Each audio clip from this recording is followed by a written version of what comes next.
중남미에 서식하는 흡혈박쥐들은 밤이면 사냥에 나섭니다. 박쥐는 잠자고 있는 동물의 목을 물어서 혀로 피를 빨지만 먹잇감을 못 찾아 허탕치는 박쥐들도 많습니다. 그런데 놀랍게도 사냥에 성공한 박쥐는 자신만 피를 섭취하는 것이 아니라 동굴 천장에 거꾸로 매달린 채 피를 토해내 사냥에 실패한 다른 배고픈 박쥐들에게 피를 나눠줍니다. 그리고 이후 그 박쥐들은 피를 나눠준 친구를 오래오래 기억하고 나중에 같은 방식으로 은혜를 갚습니다. 그래서 동물학자들은 이 박쥐들을 자연계 최고의 헌혈자라고 부릅니다. 매년 6월 14일은 세계 헌혈의 날입니다. 1822년 스코틀랜드 의사 브런델은 분만 후 출혈로 사경을 헤매던 산모에게 조수에게서 받아낸 피를 수혈해서 살려냈습니다. 수혈이 성공한 첫 사례입니다. 그전까지는 양이나 송아지 같은 동물의 피를 수혈했다가 환자가 잇따라 사망하자 프랑스에서는 수혈 금지령까지 내려지기도 했었습니다. 30-40%에 그치던 수혈 성공률은 1901년 오스트리아 면역학자였던 란트슈타이너가 ABO식 4가지 혈액형을 발견하면서 크게 높아졌습니다. 국제적십자연맹은 혈액형을 발견한 란트슈타이너의 탄생일을 기념해서 아무런 보상도 없이 헌혈에 나서는 사람들에게 감사의 마음을 전하는 세계 헌혈의 날로 정했습니다. 또한 헌혈은 헌혈자의 몸에도 이롭습니다. 미국 캔자스 대학교는 헌혈자가 심장병에 걸릴 확률이 헌혈 경험이 없는 사람보다 30% 낮다는 사실을 밝혀내기도 했습니다. 핀란드의 쿠오피오 대학교도 3,000명 가까운 환자들을 조사했더니 심장마비에 걸린 헌혈자는 0.7%에 불과한 반면 비헌혈자는 12%나 됐다고 합니다. 피를 빼면 심장마비를 일으키는 몸 안 철분 농도가 낮아지기 때문입니다. 이렇게 헌혈이라는 수단을 통해서 누군가에게 이로움을 주고 생명을 살리는데 도움을 줄 수가 있습니다. 그런데 단순히 헌혈이 아니라 다른 사람의 생명을 위해 자신의 모든 피를 쏟고 끝내 생명까지 내어놓으신 분이 계십니다. 바로 우리 주 예수 그리스도입니다. 예수님께서는 자신의 피값을 통해 우리의 생명을 살리신, 우리를 구원하신 분이십니다.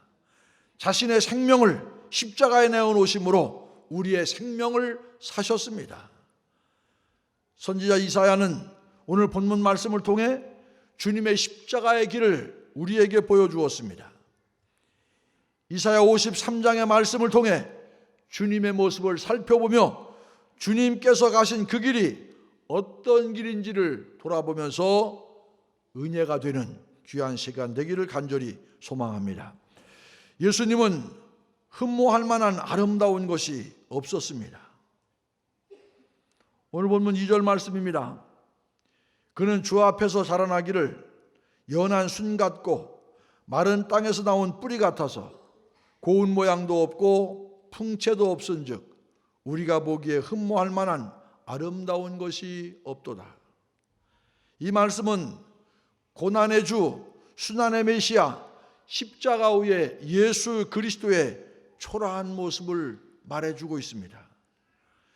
연한 순같이 나약한 모습이요, 메마른 땅에서 나온 줄기 같아서 충실하지 못하여 무력한 모습이요, 고운 모양도 풍채도 없어 그의 외모에서는 위인다운 큰 사람의 모습이 없다는 말씀입니다.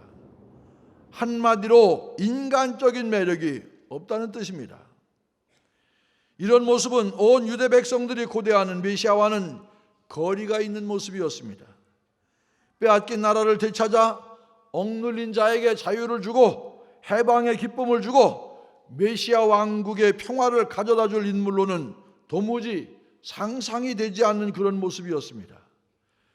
그래서 한마디로 흠모할 만한 아름다운 모습이 없다고 했습니다. 사실 유대 사람들은 예수님께 세상적 왕의 권세를 기대했습니다. 요한복음 12장 13절을 보면 예수님께서 예루살렘 성에 입성하실 때 사람들의 반응이 기록되어 있습니다. 종려나무 가지를 가지고 맞으러 나가 외치되 호산나 찬송하리로다 주의 이름으로 오시느니 곧 이스라엘의 왕이시여 하더라. 왜 당시 사람들은 종려나무 가지를 가지고 흔들며 호산나라고 외쳤을까요? 그때 사람들은 분명 수전절을 기억하며 종려나무 가지를 흔들었을 것으로 추측됩니다. 수전절이 무슨 절기입니까? 수리아의 안티오쿠스 에피파네스 왕은 유다를 침공해서 율법서를 불살랐습니다. 유대인들이 먹지 않는 돼지고기를 억지로 유대인들에게 먹였습니다. 뿐만 아니라 예루살렘 성전의 번제단 자리에 제우스 동상을 세워서 성전을 더럽혔습니다. 그야말로 유대인 모든 자존심과 본질까지도 다 짓밟는 행동이었습니다. 그러자 주전 164년 시몬 마카비가 군사를 일으켜서 수리아 군대를 물리쳤고, 이때 예루살렘을 되찾은 것을 기념하는 절기로, 예루살렘 성전을 회복한 것을 기념하는 절기로 수전절 곧 하누카를 지내게 되었습니다. 그런데 시몬 마카비가 예루살렘 성에 들어올 때 유대 사람들이 흔들었던 것이 바로 종려나무 가지였습니다. 수리아에 의해 더럽혀진 성전을 무력으로 깨끗하게 한 마카비를 환영하며 종려나무 가지를 흔들었던 것입니다.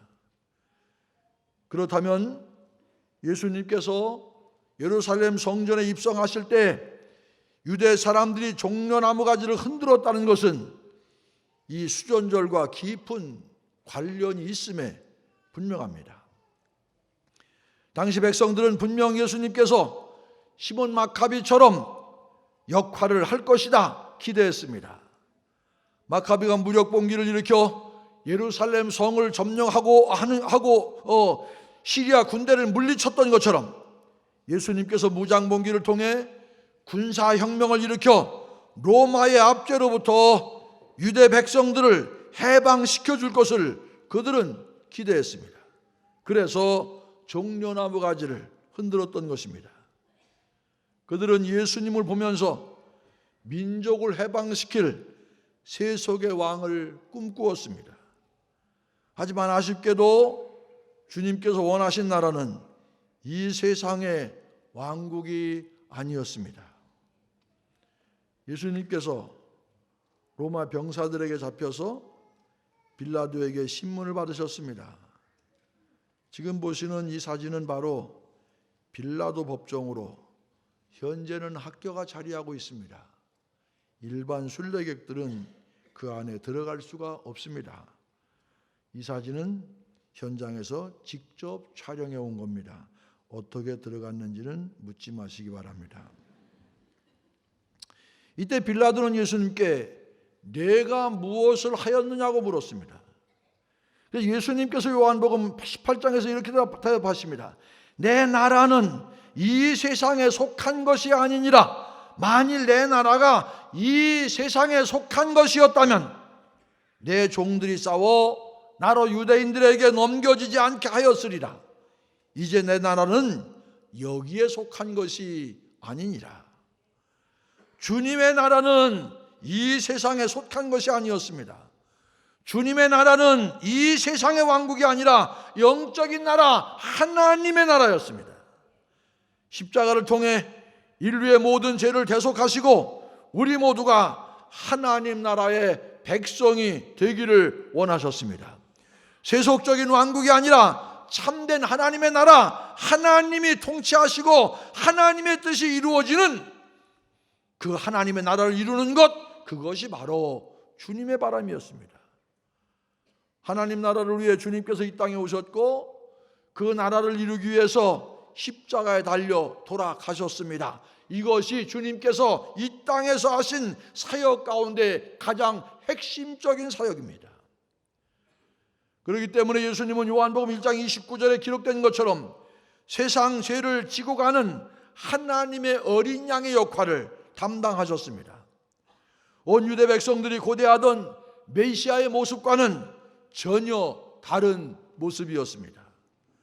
참으로 무언가 해낼 만한 걸출한 모습이 그에게는 보여지지 않았습니다. 성도 여러분, 신앙생활 하시면서 여러분은 예수님의 어떤 모습을 기대하며 사십니까? 혹시 주님께서 도깨비 방맹이 같은 역할을 해주시기를 기대하는 것은 아닙니까? 내가 구하기만 하면 온갖 금은보화가 뚝딱 나오고 내가 구하기만 하면 모든 문제가 즉각 해결되는 그 해결해 주시는 그런 주님을 기대하고 있지는 않습니까? 주님께서는 도깨비 방맹이가 되기 위해 이 세상에 오신 것이 아닙니다. 주님께서는 세상 죄를 지고 가는 어린 양이 되기 위해 이 세상에 오셨습니다. 이 사실을 이해하지 못하면 스스로 잘못된 기대, 헛된 기대에 빠져서 오히려 실망할 수밖에 없습니다. 세속적인 이익을 충족시키지 못한다고 오히려 예수님을 비난할 수 있습니다. 우리는 주님의 깊은 은혜를 헤아릴 수 있어야 합니다. 영광의 왕의 모습이 아니라 왜 세상 죄를 지고 가는 하나님의 어린 양으로 이 땅에 오셨는지 깨달아야 합니다. 그것이 바로 은혜의 시작이요 신앙의 첫 걸음임을 깨달으시기를 바랍니다. 어린 양 대신 주님의 은혜를 깨닫는 이 고난 주간, 이 한 주간 되시기를 주의 이름으로 간절히 축원을 드립니다. 또 하나 예수님은 사람에게 멸시를 받았습니다. 본문 3절입니다. 그는 멸시를 받아 사람들에게 버림받았으며 간고를 많이 겪었으며 질고를 아는 자라. 마치 사람들이 그에게서 얼굴을 가리는 것 같이 멸시를 당하였고 우리도 그를 귀히 여기지 아니하였도다. 유대 백성들은 예수 그리스도를 멸시했습니다. 그 멸시의 최절정이 바로 십자가 처형이었습니다. 십자가의 처형은 그 당시에 가장 극악무도한 죄인에게 내리는 극형이었습니다. 그래서 성경에서도 십자가에 달린 자를 저주받은 자라고 표현했습니다. 사람들은 예수님을 조롱했습니다. 마가복음 6장 3절입니다. 이 사람이 마리아의 아들 목수가 아니냐? 야고보와 요셉과 유다와 시몬의 형제가 아니냐? 그 누이들이 우리와 함께 여기 있지 아니하냐 하고 예수를 배척한지라. 마태복음 27장 40절에서는 십자가에 달리신 예수님을 조롱합니다. 이르되 성전을 헐고 사흘에 짓는 자여, 내가 만일 하나님의 아들이거든 자기를 구원하고 십자가에서 내려오라. 이처럼 이들은 주님을 향해 침을 뱉으며 조롱했습니다. 3년간 함께하며 주님의 사랑을 남달리 받았던 제자들까지도 심지어 가룟 유다는 스승을 팔아먹었습니다. 수제자라 자랑하던 베드로는 스승을 욕하고 저주하며 모른다고 부인했습니다. 주께서 잡히시던 밤 그 밤에 제자들은 모두 도망치고 말았습니다. 주님은 그렇게 십자가에 달리셔서 멸시와 천대와 조롱을 당하셨습니다. 하지만 예수님은 그들을 비난하거나 화를 내지도 않으셨습니다. 왜 그러셨을까요? 바로 그들 모두를 살리기 위해 멸시를 참으셨던 것입니다. 조선 왕조 세종조의 병조 판서와 예문관 대제학까지 역임하고 훌륭한 인격의 소유자로서 많은 일화를 남긴 윤회라고 하는 사람이 있습니다. 윤회가 젊은 시절 겪었던 일입니다. 오랜 여행의 의복은 낡아지고 엽이 맞아 떨어져 버린 윤회는 해가 저물자 어느 주막집에 들어갔습니다. 주막 주인을 찾아가서 돈이 없는데 그래도 하룻밤 재워달라고 간청했지만 군기가 주르르 흐르는 윤회를 위아래로 몇 번 훑어본 주인은 재워줄 방이 없노라고 거절했습니다. 하는 수 없이 주막집 초원 밑에서나마 하룻밤 자고 갈 수밖에 없다고 생각하고 윤회는 헛간의 벽에 기댄 채 잠을 청했습니다. 그때였습니다. 주막집 아들 녀석이 큼직한 구슬 하나를 들고 나와서 손바닥으로 굴리며 놀고 있었습니다. 윤회는 호기심 어린 눈으로 그 광경을 보고 있는데 그 아이가 그만 구슬을 땅에 떨어뜨려서 구슬이 장독대 사이로 들어가 버렸습니다. 아이는 그 구슬을 찾느라고 한참 법석을 떨더니 포기하고는 집으로 들어갔습니다. 잠시 후에 그 집에 큰 거위 한 마리가 나타나더니 그 구슬을 삼켜버리고 말았습니다. 얼마가 지나서 안방에서는 난리가 났습니다. 값비싼 진주를 도둑 맞았다는 이야기입니다. 이렇게 수선을 떨던 주인네에는 결국 구슬을 훔칠 사람은 오늘 새로 나타난 윤회밖에 없다고 확신했습니다. 주인네에는 날이 새면 관아에 고발한다면서 윤회를 도망가지 못하게 기둥에 꽁꽁 묶어 놓았습니다. 그렇게 봉변을 당한 윤회는 주인에게 한 가지 부탁을 합니다. 자기 곁에 거위도 함께 붙들어 매달라고. 그러자 주인은 별 반응도 없이 윤회의 부탁을 들어줍니다. 다음 날 관아로 끌고 가려고 채비를 하는 주인을 보고 윤회는 우선 거위 똥을 살펴보라고 합니다. 이상하게 여긴 주인이 거위 똥을 살펴보니 마침 그 속에서 잃어버렸던 진주를 발견할 수가 있었습니다. 당황하는 주인에게 윤회는 어찌된 영무인지를 설명해 줍니다. 그러자 주인은 윤회에게 거듭 사과하며 물었습니다. 이 사람 이런 줄 알았으면 어제 저녁 말을 하지 왜 지금 이야기하는가? 어제 저녁 이야기했으면 밤새 고생할 필요도 없었을 텐데.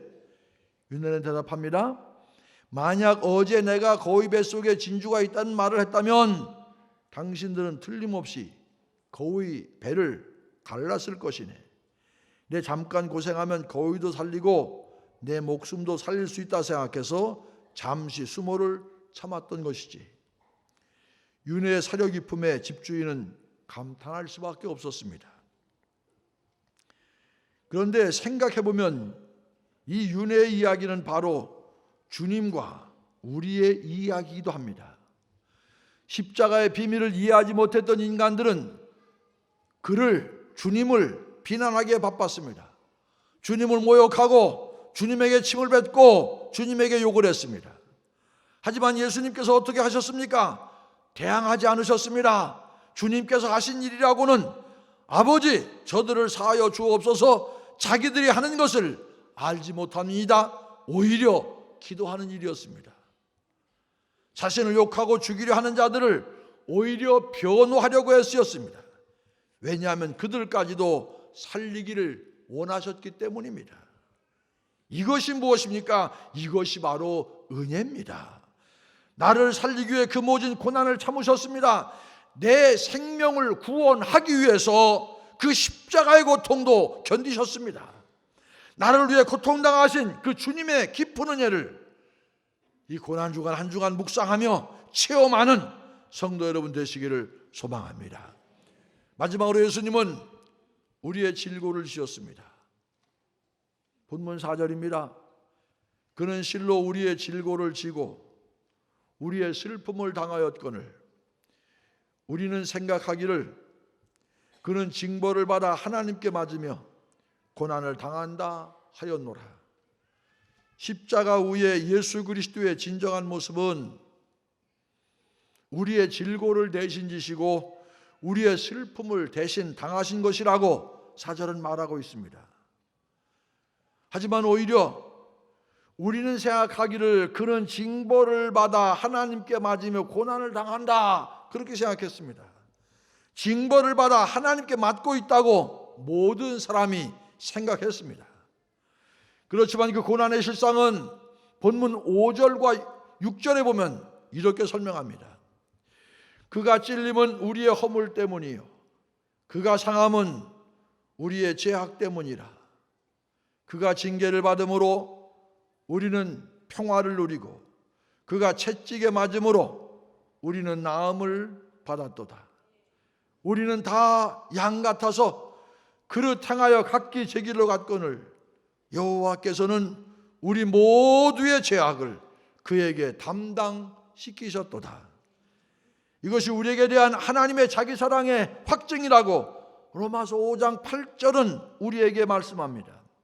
우리가 아직 죄인 되었을 때 하나님께서 그에게 우리의 죄악을 담당시키셨도다. 우리에게 대한 자기 사랑의 확증으로 하나님은 그를 십자가에서 피 흘리게 하셨습니다. 이것이 바로 하나님이 우리를 먼저 사랑하신 사랑입니다. 그분으로 인해서 하나님의 뜻이 성취되었습니다. 우리 무리의 죄악을 친히 담당하시고 오직 자기 피로 영원한 속죄를 이루어내셨습니다. 이것이 바로 대속의 은총이요 우리 주님이 당하신 고난의 의미입니다. 서울대 철학과 손명현 교수님이 쓴 어떻게 살 것인가 라는 글을 보면은 오봉 선교사님에 관한 이야기가 언급되어 있습니다. 오봉은 중국에서 대만으로 건너간 선교사로서 대만의 아리산 토인들의 교화에 힘썼습니다. 나중에는 그들이 추장으로 추대할 정도로 존경을 받았습니다. 그런데 당시 대만에는 사람의 목을 베어서 제사를 드리는 풍습이 있었습니다. 그곳 토인들은 오봉을 따랐지만 사람의 목을 베어 제사 지내는 악습을 버리자는 선교사의 말만큼은 듣지를 않았습니다. 오봉은 하는 수 없이 이듬해에는 허락할 테니 금년만큼은 참으라고 제안했습니다. 그래서 1년을 무사히 지냈습니다. 그리고 다음에도 또 그렇게 말합니다. 그래서 또 1년을 넘겼습니다. 그러나 3년째는 오봉 선교사의 말을 듣지 않을 뿐만 아니라 반란이라도 일으킬 기세였습니다. 그때 오봉은 그들에게 이렇게 이야기합니다. 내일 산꼭대기에 가보면 붉은 모자를 쓰고 붉은 옷을 입은 나그네가 지나갈 것이니 그의 목을 베어 제사를 지내시오. 토인들은 좋아하며 다음날 그곳으로 가보니 오봉이 말한 대로 그런 나그네가 있었습니다. 이에 그들은 아무것도 살피지 않고 그의 목을 베었습니다.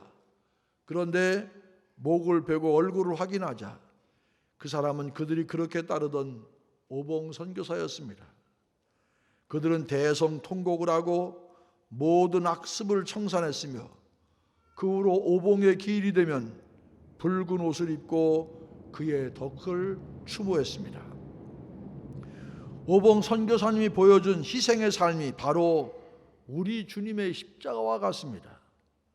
우리 주님은 나의 죄를 대신 짊어지시고 십자가에 죽으시기까지 대속의 길을 가셨습니다. 우리가 아직 죄인 되었을 때는 그 사실을 몰랐습니다.